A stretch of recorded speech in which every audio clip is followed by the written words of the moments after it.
We're joined today by my good friend, stage director Cynthia Stokes, to talk about Romeo and Juliet. Cynthia, welcome. It's Thank good to you. have you here. Oh, it's great to be here. Now, I know that you're working on our production of Romeo and Juliet. You're the stage director for Yes. this particular production. I know that's exciting for you and as well for us.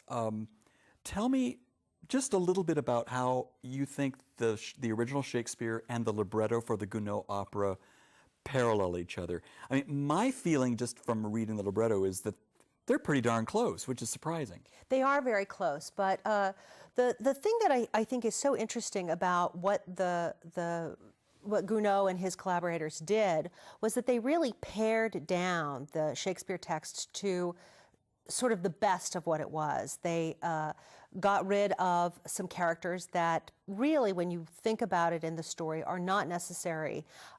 Montague and Lady Montague are gone. Lady Capulet is gone. But what happens instead is that the role of Gertrude, the nurse, really becomes, as much as she's pivotal in the Shakespeare play, she really becomes such an important character in this telling of the story. There's also another character who's added, and his name is Stefano, and he's the page. The page, yeah, right. Romeo's page, who's got a wonderful aria in the Gounod, but doesn't even exist in the Shakespeare. Huh? Exactly. He's sort of a combination, I think, of Balthazar and some of the younger boys that are Montagues. But yes, exactly. They needed something for a mezzo, and so they thought, well, let's just do a trouser role, and that's where he came from. That's interesting. Now, Gertrude in the original play is a very funny character and quite bawdy. She is. As I recall. How is she different in the opera? You know, there are a lot of similarities, actually, between the two of them.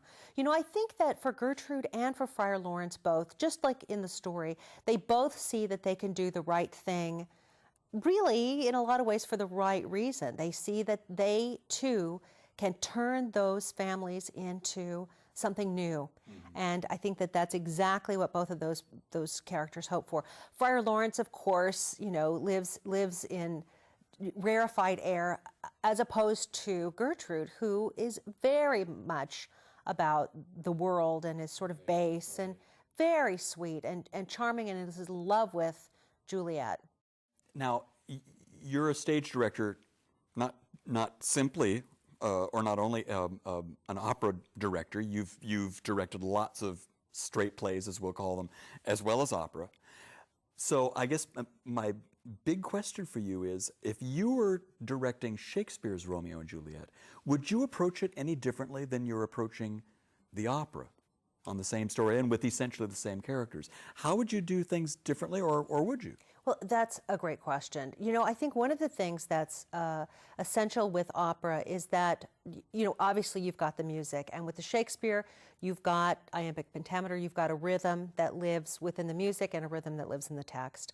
I think that just there is one sort of difference between the way that actors, singing actors and speaking actors deal with things. With an opera schedule, you just have a very short amount of time. Right. And so I think that because it's so expensive, I must I must add as a Exactly. footnote, the reason that it's only a 3-week rehearsal schedule is simply because it is such an exorbitantly expensive art form. Exactly, and so you need to move very quickly and offer, I think, you know, great ideas to singing actors.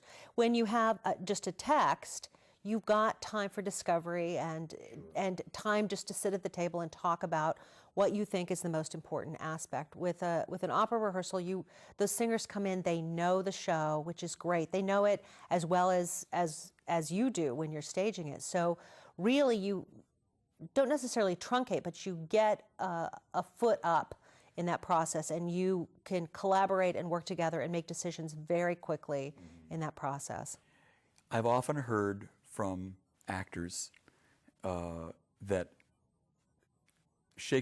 there's a music in Shakespeare. Do you think Gounod captures something of that music, or am I way off base? Do I not understand what an actor means when they say that you have to sort of dip into the music of Shakespeare to really understand it and be able to perform it. Oh, absolutely. And one of the things that it's almost as though Gounod takes that rhythm and that music that's in the text and he amplifies it. So, for example, the ballroom scene for Juliette, which is, I think sort of it's like a quinceañera. It's her coming out. It's Yeah. her coming out Sure. party. That it feels like Cinderella's ball. The music is so beautiful, and so that I think that what he does is he makes the text even better. So he got it. I think he did. That's great. That's great. Thanks so much for being with us. My pleasure.